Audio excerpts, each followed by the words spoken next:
కూర్చోడనా?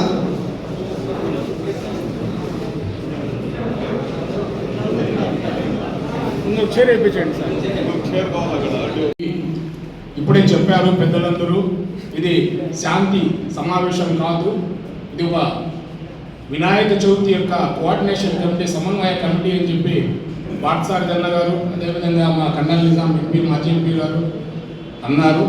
అదేవిధంగా ఈ వేదికను అలంకరించేటువంటి ప్రస్తుత శాసనసభ్యులు, మనందరి నాయకులు కందికొండ వెంకట ప్రసాద్ గారికి ముందుగా ఆయన శాసనసభ్యులుగా ఎన్నికైన తర్వాత ఇది ఆయన ఆధ్వర్యంలో జరిగేటటువంటి మొట్టమొదటి పండుగ కాబట్టి అందరూ ఆయనకు కరతల ధ్వనులతో స్వాగతం పలుకుతూ జరగబో పండుగను సజీవుగా జరుపుకోవడం కోసం మనమందరం కంకణబద్ధులు కావాలని, అదేవిధంగా ఇప్పుడే మౌలానా సమీల్లా గారు చెప్పారు, మేము ఏ రోజు కానీ, ఏ దినం కానీ, ఎప్పుడు కానీ, ఎన్ని రోజులు కానీ ఈ పండుగ చేసుకోవడం కోసంలో మాకు ఎలాంటి అభ్యంతరాలు లేదని చెప్పడం జరిగింది.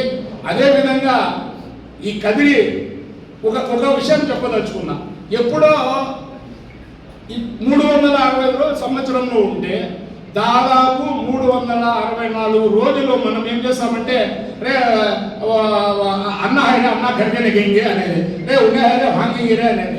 కరెక్ట్ ఏదో ఒక సందర్భం వచ్చినప్పుడు రే ఉదర్నకోరే ఇదర్నకోరే అనేది ఎందుకు వస్తాను ఇది అనేది నాకు అర్థం కాలే. మేము ఏ రోజు కూడా సంక్రాంతి పండుగ కానీ, లేదా వినాయక చవితి కానీ, లేదా ఏ కార్యక్రమం మన లక్ష్మీ నరసింహస్వామి తేరు కానీ మేము కూడా పోతున్నాం. అదేవిధంగా బక్రీద్ రాని, రంజాన్ రాని, పెద్ద పండుగలు ఏదైనా వచ్చినా కూడా వాళ్ళు కూడా ఈద్ ముబారక్ ఇలాంటి కార్యక్రమాలన్నీ చేస్తున్నాం. మన మధ్యలో ఎప్పుడో 1983లో జరిగిన సంఘటన తప్ప ఈ మధ్యలో ఏది ఇప్పుడు దాదాపుగా 30-40 ఏళ్ళు అయినా కూడా ఇంతవరకు ఎటువంటి సంఘటన జరగలేదు. కాబట్టి మనం అందరం ముందు మాదిరి కలిసిమెలిసి అన్నదమ్ముల మాదిరి చేసుకుందాం. మీ కార్యక్రమానికి మేము వస్తాం, మా కార్యక్రమాలు కూడా మీరు రండి, కలిసిమెలిసి అన్యోన్యంగా ఈ పండుగ జరుపుకుందాం. మన ఎమ్మెల్యే గారు ఈ కదిరి పట్టణం మీద ఒక సినిమా ఉంది, శ్రీమంతుడు సినిమా. ఆ సినిమాలో ఏమంటా అంటే ఈ ఊరు నాకు చాలా ఇచ్చింది, ఈ ఊరి కోసం నేను ఏదో ఒకటి ఇవ్వాలా అని.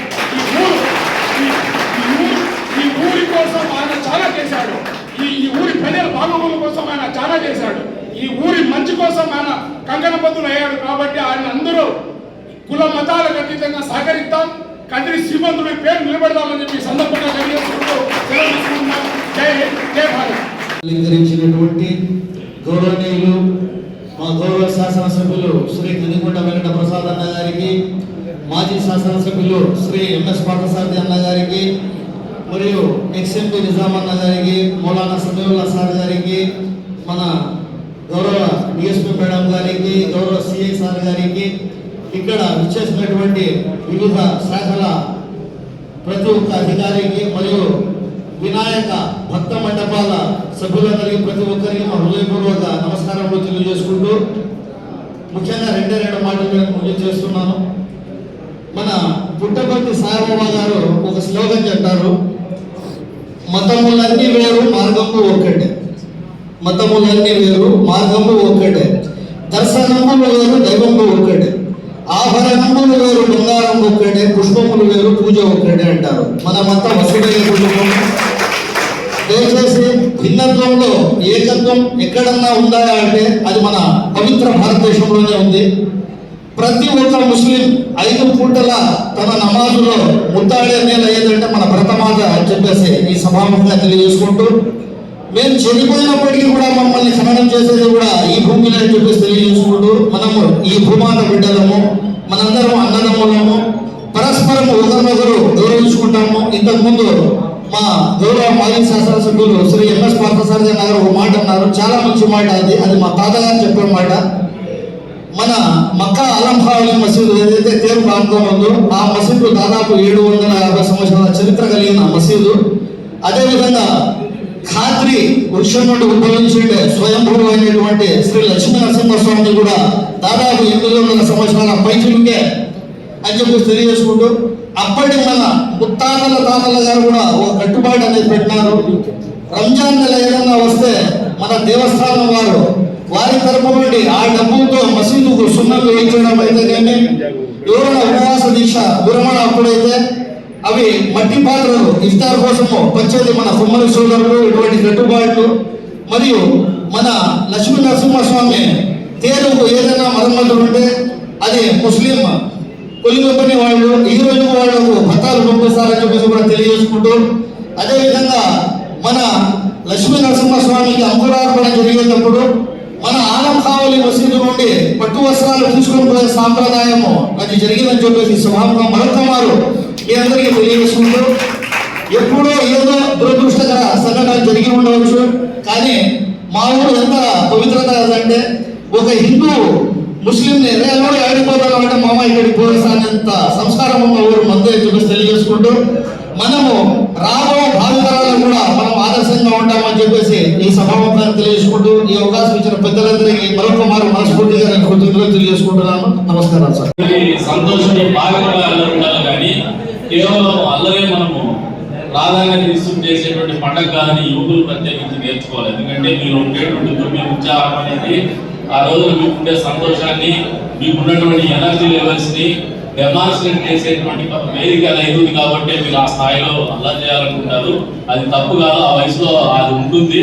ఆ వయసులో మీరు నేర్చుకోవాల్సింది ఏమంటే సమాజం మన ఉత్సాహాన్ని కానీ మన సంతోషాన్ని కానీ మన ఆనందాన్ని కానీ పంచుకునే విధంగా ఉండాలి, కానీ తుంచుకునే విధంగా ఉండకూడదు, లేదా అసహించుకునే విధంగా ఉండకూడదు. అని వేదిక మీద నుంచి యువకులు ఇక్కడ వచ్చినటువంటి అందరికీ కూడా అప్పీల్ చేస్తున్నాను. ఇక్కడికి రానటువంటి వినాయక ఉత్సవంలో పాల్గొనేటువంటి ప్రతి యువతీ యువకులకు కూడా అప్పీల్ చేస్తున్నాము. కదిరి నియోజకవర్గంలో కదిరి విగ్రహ ఉత్సవాల సందర్భంగా, వినాయక ఉత్సవాల సందర్భంగా తాగడం అనేది, మద్యం అనేది లేకుండా చూసేటువంటి బాధ్యత ఇక్కడ వచ్చిన వాళ్ళతో సహా మాతో సహా ప్రతి ఒక్కరు తీసుకోమని చెప్పేసి కూడా కోరుతా ఉన్నాం. అది మనందరినీ కూడా సమాజానికి దూరంగా నెట్టేస్తాం. ఆ ఇంటాక్సికేషన్ లో మనం చేసే చిన్న చిన్న విమర్శలు కావచ్చు, చిన్న చిన్న తప్పిదాలు కావచ్చు, మన సమాజానికి పెనుముప్పుగా ఉండేటువంటి పరిస్థితులకి పోయే ప్రమాదం ఉంది. కాబట్టి మిమ్మల్ని అందరినీ కూడా బహిరంగంగా మద్యం సేవించి అల్లరి చేయడం కానీ, ఉత్సవాల్లో పాల్గొనడం కానీ నిషేధించమని చెప్పేసి కూడా పోలీసు వారికి చెప్తా ఉన్నాను. గట్టిగా టఫ్ గానే యాక్ట్ చేయండి. మద్యం ఎవరైనా కూడా ఉంటే, లేదంటే 48 hours బిఫోర్ మీరు షాప్ ఎవరైనా తీసినా మద్యం అమ్మినా కూడా కన్సూమ్ చేసినా కూడా కొద్దిగా వాళ్ళ డీటెయిల్ చేయండి. ఎవరైనా మద్యం బాబు సాయంత్రాలు చూసినా కూడా 48 hours బిఫోర్ నుంచే స్టేషన్లో కూర్చోబెట్టుకోండి. కొంచెం భయం వస్తుంది, ఆ రోజు రోజున ఇబ్బందికరంగా ఉండదు. మరి ఈ రోజున మీకు అందరికీ కూడా ఒకటే చెప్తాను, నువ్వు వచ్చినటువంటి పెద్దలందరికీ కూడా ఒకటే విన్నవించుకుంటాను. నిజాంబాయి చెప్పినాడు, మేమందరం కలిసేది ఎప్పుడు జరుగుతుంది, మనం అందరం కలిసే చేస్తాను. ఎవరు మనం వేరే వేరే ఏం లేవు. ఇప్పుడు కూడా కొద్ది దూరం మీరు నడుస్తాను, కొద్ది దూరం మేము నడుస్తాను, కొద్ది దూరం పార్టీ ఒక పార్టీ నడుస్తుంది, రెండో కొంచెం దూరం ఇంకో పార్టీ నడుస్తుంది, ఇంకో చోట అందరం కలిసి కూర్చుంటాం. రెండోదిగా మనకు దాని నుంచి వచ్చే రాజకీయ ప్రయోజనాలు ఏముండవు. కొద్దిమంది ఎవరో గతంలో 4 సంవత్సరాలు 5 సంవత్సరాల క్రింద బండవాళం విధానం కొని రాజకీయాలు చేసుకోవడానికి బండవాళం లేకుండా అయింది, కానీ మనందరికీ రాజకీయంగా బండవాళం లేకుండా పోలేదు. ప్రజలకైతే సంతోషాన్ని మిగిల్చినామని చెప్పేసి కూడా ఈ సందర్భంగా తెలియజేస్తాను. కాబట్టి ఆ రకమైన భయాలు ఈ ఊర్లో అవసరం లేదు. ఎందుకంటే ఈ ఊర్లో ఉండేటువంటి అందం ఏమంటే ఏదైనా లిటిగేషన్ చేసుకుంటారేమో, కానీ ఎవరిని ఎవడు ముంచేసేటువంటి కార్యక్రమం. ఎవరికైనా కష్టం వస్తే మాత్రము అందరూ కూడా రేపు తక్లీఫ్ మేడే, లేదా కష్టంలో ఉన్నాడు అనుకునేటువంటి గుణం ఉండేటువంటి నియోజకవర్గం ఏదైనా జిల్లాలో ఉందంటే అది కలిసి చేసుకుంటున్నాం. కాబట్టి ఆ అంశాన్ని మనం మరింత పెంపొందించుకుందాం. మనం అందరం కూడా కలిసిమెలిసి కార్యక్రమాన్ని నిర్వహించుకుందాం.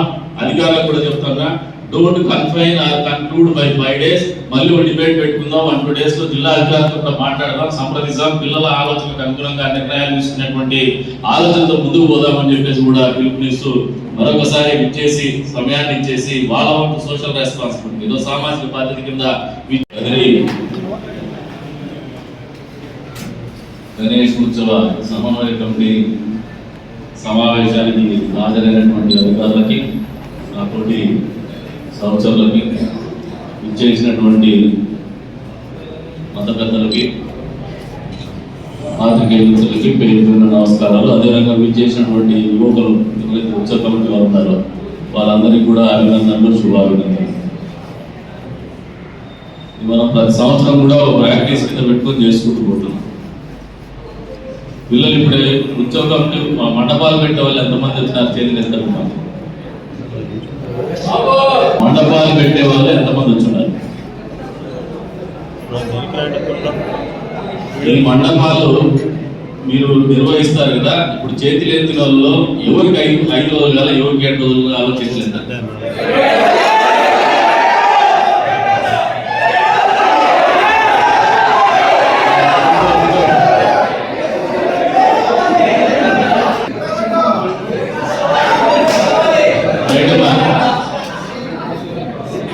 మామూలుగా వినాయక చవితి అంటేనే కొత్త ఉత్సాహాన్ని నింపేటువంటి పండుగ. ఇది కులానికి మతానికి ఆహ్వానించుకుంటున్నాము.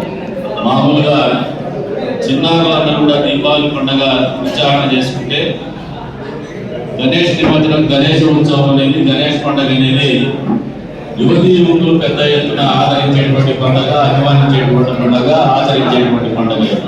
ఇది ఒక మత సాంప్రదాయంగా కులానికి మంటగట్టిన పనికి సభాలని నేనైతే బలంగా నమ్ముతాను. ఇప్పుడు 2-3 ఇష్యూస్ ఉన్నాయి. ఇందాక ఎలక్ట్రిసిటీ డిపార్ట్మెంట్ గురించి చెప్పినారు. మీ అందరికీ కదిరివాసులందరికీ కూడా ఒక మంచి వార్త చెప్తాను. ఒక సంవత్సరం నెక్స్ట్ వినాయక చవితి మీరు ఎక్కడ కూడా కరెంటు గురించి ప్రస్తావించినటువంటి పరిస్థితుల్లోనే ఉత్సవాలు జరగబోతున్నాయి. ఎక్కడ కరెంటు చీకులు మీకు అడ్డం ఉండవు.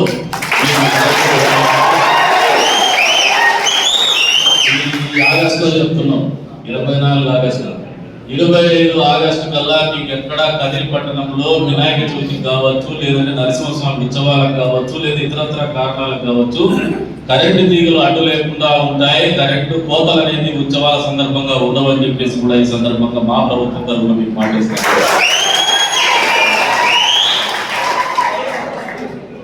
ఇది అందరికీ మంచి చేసేటువంటి కార్యక్రమం కాబట్టి వేదిక మీద నుంచి చెప్తున్నాను. ఇక రెండోది, మనం ఎన్ని విగ్రహాల వల్ల అనే దాని మీద, ఇది గతంలో కొంతమంది అవుట్డేటెడ్ పొలిటీషియన్స్, వాళ్ళకి ప్రజల్లో బండవారం ఉండదు, అరుగుల మీద బండవారం ఉండేది. వినాయక చవితి వస్తానే ఏదో ఒకటి అరుగుల మీద కూర్చొని మాట్లాడేసి రెచ్చగొట్టే దూరంతో కార్యక్రమాలు చేస్తూ ఉంటే దానికి ఫుల్ స్టాప్ పెట్టాలని ఇందాక సోదరుడు చెప్పినాడు. మా ఎమ్మెల్యే చేస్తున్నటువంటి మొట్టమొదటి కాదు ఆయన, నేను ఎమ్మెల్యేగా గతంలో కూడా చేసిన, ఆ రోజున బూతులు నింపించుకొని వినాయక చవితి నిర్వహించిన. వినాయక చవితి వస్తానే ఏదో ఒకటి అరుగుల మీద కూర్చొని మాట్లాడేసి రెచ్చగొట్టే దూరంతో కార్యక్రమాలు చేస్తూ ఉంటే దానికి ఫుల్ స్టాప్ పెట్టాలని ఇందాక సోదరుడు చెప్పినాడు. మా ఎమ్మెల్యే చేస్తున్నటువంటి మొట్టమొదటి కాదు ఆయన, నేను ఎమ్మెల్యేగా గతంలో కూడా చేసిన, ఆ రోజున బూతులు నింపించుకొని వినాయక చవితి నిర్వహించిన. మీరు ఊరని తిట్టు తినేటారు, అది పార్తన కూడా చూసినాడు, కానీ పార్తన తిట్టుకోలేదు, నాకెప్పుడు తిట్టించుకునేది. ఆ రోజు నేను తీసుకునే నిర్ణయం ఫలితమే ఈ రోజు 4 విగ్రహాలు అయినా కానీ వాళ్ళ నడుపులోనో, జిల్లా అధికారుల నడుపులో గతంలో మా ప్రభుత్వం వచ్చినప్పుడు మొదటిగా పరిష్కరించడం. అదే పెద్ద నిర్మాణాత్మకమైనటువంటి నిర్ణయం కాకపోయినా కూడా సంచలనమైనటువంటి, సున్నితమైనటువంటి నిర్ణయం కాబట్టి highest level of authority the district head quarters నిర్ణయం చేయబడింది. అది కూడా చాలా అతి కష్టం మీద 1, 3 సార్లు 4 సార్లు ఆ రోజు ఉన్నటువంటి ఎస్పీ రాజశేఖర్ బాబు గారు కొద్దివరకు మేము చెప్పిన దాన్ని కూడా చొరవ తీసుకుని అందరినీ కూడా కలిసిమెలిసి చేసుకునేటువంటి కార్యక్రమం. ఈరోజు కూడా మా మనసులో అయినా వాళ్ళ మనసులో అయినా కూడా దీని మీద ఎక్కడ నిబంధనలు కానీ, ఏదైతే కోపతాపాలు కానీ ఎవరికి లేవు. ఇక్కడ అనవసరంగా దీన్ని ఒక ఇష్యూ కింద మనమే టేకప్ చేస్తాం, దీన్ని వదిలేస్తారు. మౌలానా గారు కూడా చెప్తారు, ఇదే పెద్ద ఇష్యూ కాదు, లేదంటే ఊళ్ళో దీని మీద పెద్ద చర్చ జరగడానికి, మన జీవితాల్లో మార్పు వచ్చేటువంటి నిర్ణయాలు కాదు. ఇది పిల్లలు ఏదో చేసుకుంటారు అట్లని చెప్పేసి మనం కట్టుబాటు పెద్దలు చేయకపోతే కూడా విచ్చలవిడి తరం వస్తుంది. కాబట్టి మనం అందరం కూర్చొని కట్టుబాటు చేస్తూ పోతున్నాం. ఏదైనా ఊరికి మంచి జరిగేటువంటి, ఊళ్ళో మంచి వాతావరణం ఉండేటువంటి నిర్ణయాలే మేమందరం కూడా కలిసికట్టుగా తీసుకుంటామని చెప్పి కూడా ఈ సందర్భంగా తెలియజేస్తాను. అంతేకాదు అధికారులకు కూడా వాళ్ళకు ఒక కంఫర్ట్ జోన్ ఇస్తాను. మీ కన్వీనియన్స్ లెవెల్ ఏది, అడ్మినిస్ట్రేషన్ పాయింట్ ఆఫ్ వ్యూ అంటే వాళ్ళు 5 days అంటున్నారు, కానీ యువకుల్లో ఏమో 7 days అంటున్నారు. ఈ రెండింటి మధ్యలో ఒక క్లాష్ ఉంది. ఈ రోజు సాయంత్రం రేపు మేమందరం కూర్చొని మాట్లాడుకొని పిల్లల మనసు ఎరిగి, మీ మనసు ఎరిగిన రీతిలోనే మేమందరినీ వాళ్ళని సమన్వయం చేసుకుని, ఎందుకంటే ఇక్కడ ఉన్న సబ్జెక్ట్ ఉన్నారు కానీ పాపం వాళ్ళకు కూడా కొన్ని బ్యారియర్స్ ఉంటాయి. కొద్ది వరకే వాళ్ళ ఆలోచన విధానం ఉంటుంది. ఎందుకంటే డిస్ట్రిక్ట్ అడ్మినిస్ట్రేషన్ ఖచ్చితంగా ఎస్పీ గారితో, కలెక్టర్ గారితో మాట్లాడే మీ అందరి ఆలోచనల మేరకు నిర్ణయాలు ఉంటాయి, మిమ్మల్ని అందరినీ సంతోషపెట్టి నిర్ణయాలు ఉంటాయని చెప్పేసి కూడా ఈ సందర్భంగా తెలియజేస్తాను. అంతేకాకుండా పిల్లలు డిఎస్పీ గారు చెప్పినారు, నేను గతంలో ఇంటికి పిలిపించుకొని పదే ఉత్సవ మండపాలు చెప్పేవారు. అంతా కదండ్రా చూడండి, రంజాన్ రోజు బాగా ఎంత పవిత్రంగా ఉంటారు, మీరు కూడా నేర్చుకుంటారా, దేవుడు పిలిచబోతాం అంతా అలర్ట్ చేస్తారు, గొడవలు కొడతారు, చేయద్దండి. ఒక రోజు 24 hours ముందు కాదు, 48 గంటల ముందు మధుశాలను ప్రత్యేకం చెప్పేసి వాడుతూ ఉంటారు. సంతోషంగా చేసుకునే పండుగ కానీ అల్లరి చేసే పండుగ కాదు. అల్లరి అనేది సంతోషంలో భాగంగా అల్లరి ఉండాలి కానీ కేవలం అల్లరే మనము ప్రాధాన్యత తీసుకుని చేసేటువంటి పండుగ కాదని యువకులు ప్రత్యేకించి నేర్చుకోవాలి. ఎందుకంటే మీరు ఉండేటువంటి ఉత్సాహం అనేది ఆ రోజు మీకు ఉండే సంతోషాన్ని